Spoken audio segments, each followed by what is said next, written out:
alaikum.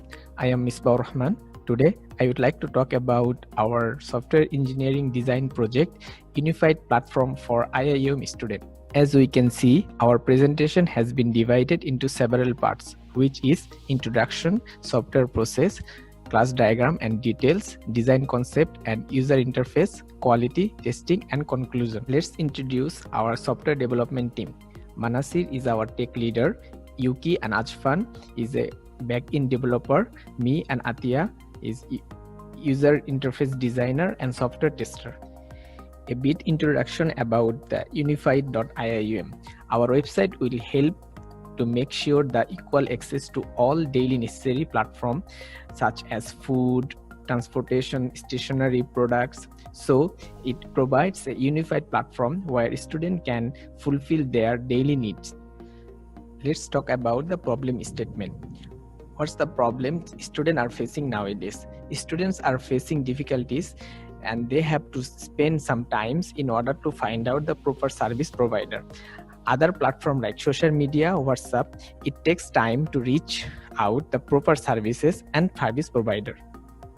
Our project objectives are providing a unified platform which has equal access to everyone, to provide a affordable service, to make easy the student life and saving valuable times, to provide a efficient service platform compared to others. Tools we use to develop our project: Django and Rails. For backend framework, Django and Rails are the most popular web framework. Django is a high-level Python web framework that helps to do rapid development, clean and pragmatic design. Visual Studio Code. It is a streamlined code editor. It supports for development operation like debugging, task running, and version control. HTML, CSS, and JavaScript. We used HTML, CSS, and JavaScript. For certain front-end function, we used HTML. CSS. It stands for Cascading Style Sheet. It describes how HTML elements are to be displayed on the screen. Me, as a user interface designer, we have used HTML, and to design the front interface of our project, of our software, we have used Adobe Photoshop. GitHub. It is a free open platform. It helps to share code and push individual contribution based on the software process. Trello is a project management tool. It helps to share ideas. It also helps to follow the agile software development method. That's all from me. My fellow group mates will talk about the other parts of our project. Assalamu alaikum. I will be talking about the software process and which process we have chosen for our project.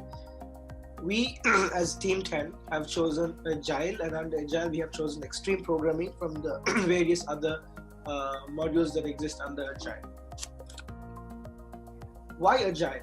Agile seems to be the most suitable software process to use in today's development world. When we compare it with other software processes such as spiral method or waterfall method, these methods do not accommodate to changing customer requirements, or they do not even accommodate for shorter development cycles. And this is exactly why we have chosen Agile. But why extreme programming? In comparison to other processes such as Kanban or Scrum, we believe extreme programming has the ability to respond to customer changes, which is very important in our project, because usually what happens is customer requirements tend to change based on new changes in the environment we live in. It can be business changes, it can be services changes, and all of this means that our software development team needs to adapt to these changes. The second thing is it allows for distributed development. This means that each one of us as a team member can focus on a particular function to develop, or we can focus on a particular process such as testing or quality management or back-end development or front-end development. And it's even easier with the concept called pair programming, where you have two individuals who are trying to code, while one individual out of the two is guiding as to what should be done with the code. And we used this when we were trying to code the basic backend for our university.iium project. The other important aspect of this is the frequent releases and short development cycles. This means in order to keep up with the competition out there, it is extremely important that our software development teams rolls out the releases as soon as we can, and short development cycles is supported by extreme programming.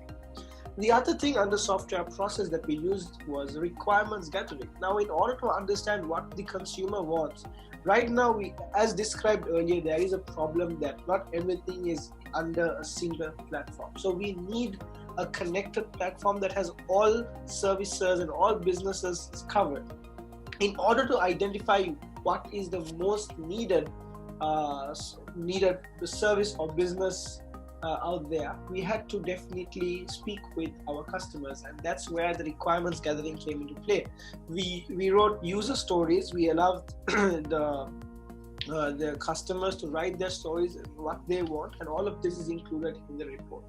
What was my role as a tech lead and a backend engineer? As a tech lead, I was managing the team and ensuring that everyone of us in the team is doing our job, playing our individual role, be it coding, be it UI, UX design, be it testing, be it quality management. All of this, I was ensuring that everyone was doing their job properly. The second thing was managing customer relations. I was as a tech lead, I was constantly in contact with the people who really want this software and trying to identify what their changes are, or what are the changes in requirements, or how should our development team adapt. And all of this fell under my role as a tech lead.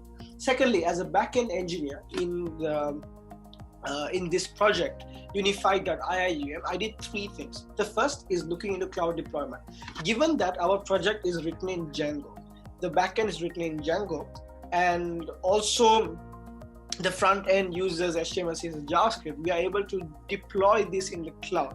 So few cloud management platforms came into consideration. The first is Heroku, which is a platform as a service which allows you to upload your code and has support for Django servers and is able to give, with very minimum downtime, a proper rendering to the customers who access it using their mobile phones or browsers. The second, we also had AWS Elastic Server, as well as AWS S3 storage to store our content. All of this was looked into, as well as my role as a backend engineer. The second thing is CI/CD pipelines, continuous integration and continuous deployment pipelines. This is where we decide which platform is the best for us to pipe in our code and see how exactly it deploys out there. The final thing is monitoring to ensure that we don't exceed our billing capacity. It is very important as a backend engineer to tone down certain algorithms or to tone down the memory capacity that's being used to ensure that we don't exceed the billing services that we're using, because if we do, then it's very difficult to balance the return of investment. And that is for my role as a backend engineer. MVC design pattern has three separate parts. The model is responsible for interacting with the database. The view is responsible for displaying the information in the browser. The controller receives the HTTP request from the browser, forwarded to by the router, and it consults the model to retrieve any information from the database if it requires, and manipulates and formats the data in a way that's suitable for the view to display it on the browser. These are the parent classes of MVC design pattern. The controller class has view and model as its instance variables. It has get and create methods to create a new instance of a model. For example, creating a new user account, edit and update to change any details in the user account, and destroy method in case anyone wants to delete the user account. The view and the model have controller to determine which controller they belong to. A model has a few methods to interact with the database, and the view has render method to display any page on the browser. these are examples of how the subclasses of controller could be implemented in our project. So each controller responds to different HTTP requests coming from the router, and they have different responsibilities. Sessions controller is responsible for managing logging in and logging out sessions. Users controller is used to create, update, and delete the user's account. The orders controller is used upon checkout. The cart controller is to view and edit what's in the cart. Assalamu alaikum warahmatullahi wabarakatuh. This is Ajfan Mubarak, and now I'd be taking forward the presentation. Today I'll be talking about design concept. So let's start with the concepts of design of a software. We define it as the process of preparing the plan for a software application while satisfying a problem's functional requirements and not violating its non-functional content. Design patterns are used by the professional object-oriented software developers to reflect some of the best practices adopted by them. So therefore, in this project, we try to inculcate all these requirements such as functionality, usability, reliability, and performance. Now moving forward to architectural design. Software architecture focuses on the basic structures of a software system and the discipline of creating structures and systems like this. In this project, we'll be implementing the model view controller program. In this pattern, the application is divided down into three components like model, view, and control. The function of the model section is that it represents the data used in the application often saved in the database. The data is used as a representation, like for example, user, seller, order, or more in this project. Now moving forward to the view is responsible for displaying the information to the user in the browser. Finally, let's talk about the controller. It's like the brain of the application where everything happens, and it controls and coordinates with the model to retrieve any information needed for the view to display. It also performs and manipulates the data received from the model and package in the form of a suitable before handling it to the view. Now moving forward to component level design. Component level design turns the software architecture software architecture structure elements into procedure description of the software component. The component level design has three views. Number one is object oriented view, number second is traditional view, number third is process based. These projects are implemented in object oriented design due to the language and also the framework being used. Ruby on Rails in particular follows a strict pattern on MVC design, as it is already mentioned previously. Now let's talk about UI design. So UI, which basically means user interface design, is used by process designers to create software or computerized system interface with an emphasis on looks or the style. There are three types of user interface. Number one is graphical user interface, number second is voice control interface, and number third is gesture based interface. In this project, we'll be using graphical user interface. The user interface design implemented for the unifying platform for the iium students is as follows. Number first, the customer who is not yet registered would sign in by registering with the application, and after that, however, if they're already a user, then they can directly log in. They'd be directed to the home page where they'll be provided with a lot of services. Now, if the service is not there, then they can use a filter and look for the services that they're looking for. After finally finding it, if it's an order, then they can pay for it. If it's something that they're looking for, seeking, then they can get the details for it. And finally, after that, they can log out. This is all from me. Thank you so much for listening. Assalamu alaikum. My name is Athiya, and I'm going to be talking about quality management for the project. Firstly, let's talk about what quality management is and how we are implementing it. It is the main target of the quality management is to keep the target customer in mind and to keep the product in mind as per the customer's wishes. The quality management is followed all the way through the design, the testing, and the launch phase. The 4 important parts of quality management here, what we will be discussing, will be quality planning, assessment, risk analysis, and software testing. In quality planning, we lay out the complete design on how the quality will be checked at each phase of the process. There will be the creating an outline which will set the goals. Then we'll make a blueprint of the entire system, how each of the flowchart will be followed.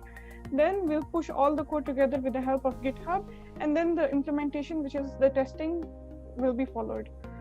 After this, we go to the quality assurance. Quality assurance is that how we will be following the standards which need to be followed and how customer satisfaction will be fulfilled. After this, we talk about risk analysis. Risk analysis is basically the risks, the major risks that are calculated which will be affecting your code, and of course the output. We calculate these risks, and after that we know what kind of problems the developer will be seeing in the near future and how to resolve them. Then comes software testing. Firstly, we aim to achieve a zero defect software. A zero defect software is the one in which there is no defects. How can this be achieved? Is by regular review of the code, and we detect the bugs and we fix them on a daily basis.